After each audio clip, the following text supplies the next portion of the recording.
The senator from Kentucky. I rise to put the leadership of the House, the Senate, and the President of the United States on notice. I will not consent to any expedited passage of any spending bill that provides any more American aid to Ukraine.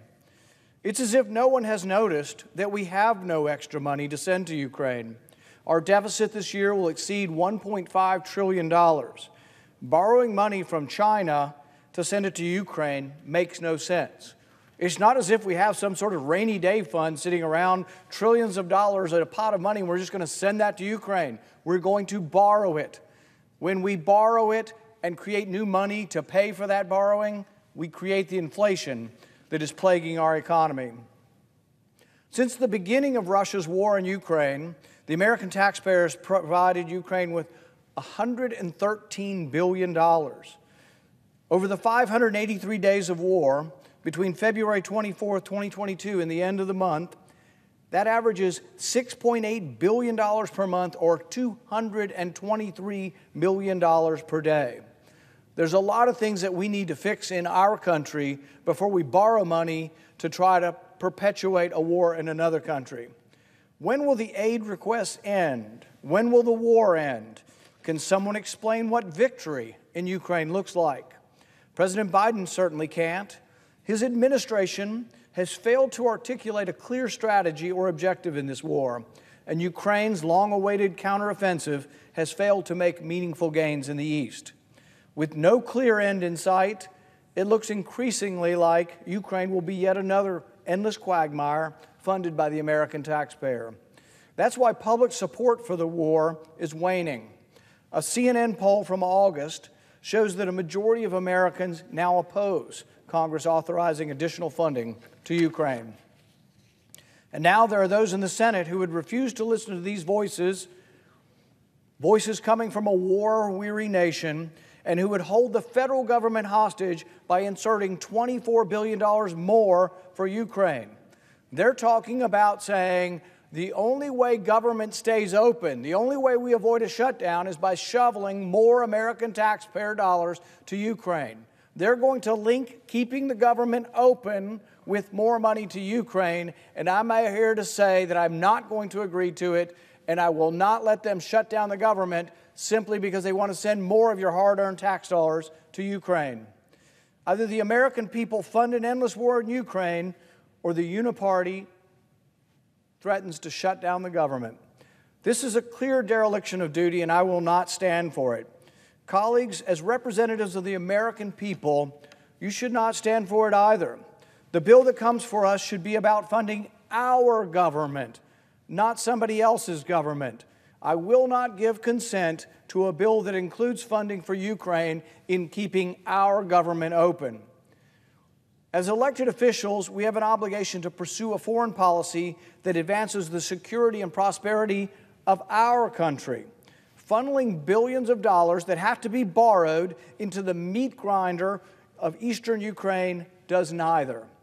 The longer this conflict continues, the greater the risk that miscalculation or purposeful escalation draws the United States into direct conflict with Russia.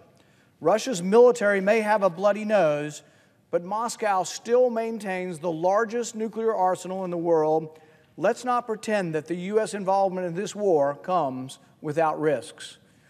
If that's not bad enough, we lack effective oversight mechanisms to ensure that the hard-earned American tax dollars don't fall prey to waste, fraud, and abuse. For over a year now, I have been asking for a special inspector general to make sure they're not stealing our money.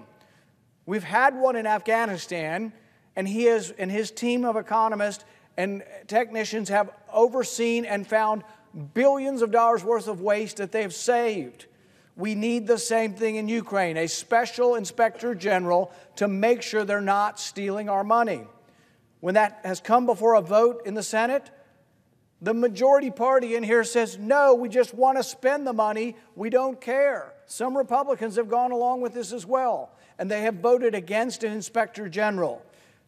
It is a terrible abuse of our spending authority to spend money overseas in a war and not make sure that they're not stealing it.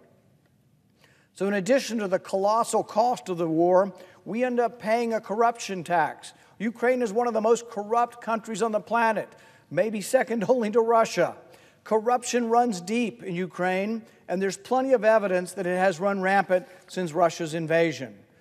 As President Zelensky landed in New York earlier this week, we learned that corruption concerns in Ukraine's Ministry of Defense resulted in the firing of 6 deputy defense ministers. This comes 2 weeks after the firing of Defense Minister Oleksiy Reznikov, who was removed after it was discovered that the Ministry of Defense had mishandled military contracts. Last month, Zelensky fired all 24 regional military recruitment chiefs because they were, quote, involved in illegal activities, including enrichment. Last October, we learned that U.S. shipment of grenade launchers, machine guns, rifles, bulletproof vests, and thousands of rounds of ammunition were ending up in the hands of criminal gangs and weapons traffickers posing as humanitarian organizations. And what did the Senate do? They voted against a special inspector general to make sure they're not stealing our money. What are we doing?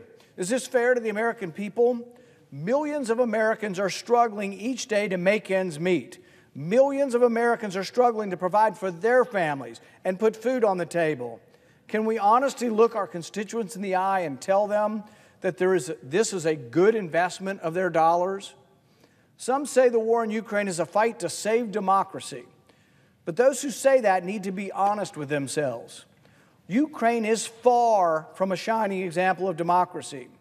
And while the strain of war can make for questionable government actions, we have to live with them when the war is over. For all the platitudes about America supporting democracy and making the world safe for democracy, the Woodrow Wilson advocates among us, the biggest recipient of American welfare, Ukraine, canceled its next presidential election. You're telling me we're sending $100 billion to a country that's not going to have elections? We're going to send $100 billion to a country that now has what, a president for life? I say, oh, well, we could, but it's difficult. Does anybody remember the American Civil War where 600,000 people died and yet we didn't miss an election? They've canceled the presidential election. We should cancel our aid as a response. This is not the only concerning development in Ukraine. Despite Zelensky's charm offensive this week, his actions also deserve scrutiny. Citing national security concerns, Zelensky has banned Orthodox churches oriented towards the Russian Orthodox Church and has ordered Ukrainian law enforcement to raid churches and arrest priests. He has banned the political opposition. How do you have a democracy if you're not going to have elections and you banned the opposition? He suspended 11 political parties, including the Opposition Platform for Life, the second largest party in Ukraine's parliament and the one which held 44 seats.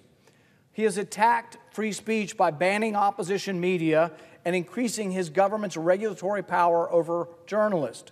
Hardly sounds democratic to me. Earlier this year, he signed into law a bill that allows Ukraine's state broadcasting council to regulate all media in Ukraine. The council can impose mandatory orders, fines, restrict content from search engines, and even outright suspend media outlets without a court decision. Hardly sounds very Democrat to me. If you wish these actions that sound like the actions of authoritarian regime, if you suspect these do sound like an authoritarian regime, you're right. This past July, a Swiss intelligence report observed, quote, authoritarian traits in Zelensky as he tries to push the mayor of Kiev, Vitaly Klitschko, out of contention for Ukraine's 2024 presidential elections. Citing martial law, Zelensky stated that those elections will not take place. Martial law, no elections, banning opposition party. This is where your $100 billion has gone, and they're not done. We don't have the money's being borrowed. We borrow the money from China to send it to Ukraine. In 2021, Zelensky fired multiple government officials, including his prime minister, for investigating a Ukraine oligarch who just happened to be a key backer of Zelensky's presidential campaign. The United States placed sanctions on this oligarch for his involvement in significant corruption, and earlier this month he was finally arrested. Clearly, Ukraine and the regime are not paragons of democracy. But this is not just about what Ukraine is or is not with respect to government. This is about American interests and our national security. Every day this war continues is another spin of the roulette wheel with another chance of it stopping on Armageddon. And we are paying for the privilege. We cannot continue with business as usual. We cannot continue to put the needs of other countries above our own. We cannot save Ukraine by dooming the U.S. economy. And we certainly cannot save Ukraine by fighting a war with Russia. As we go further and further into debt, we become weaker. It's not just that this is not helping our national security. The very threat to our national security is our debt. The more we send money overseas, the more we deplete our munitions, the worse things get. No matter how sympathetic we are to the Ukrainian people, we must put the American people first. And to that end, I encourage my colleagues to oppose any effort to hold the federal government hostage for Ukraine funding. Thank you, Mr. President, and I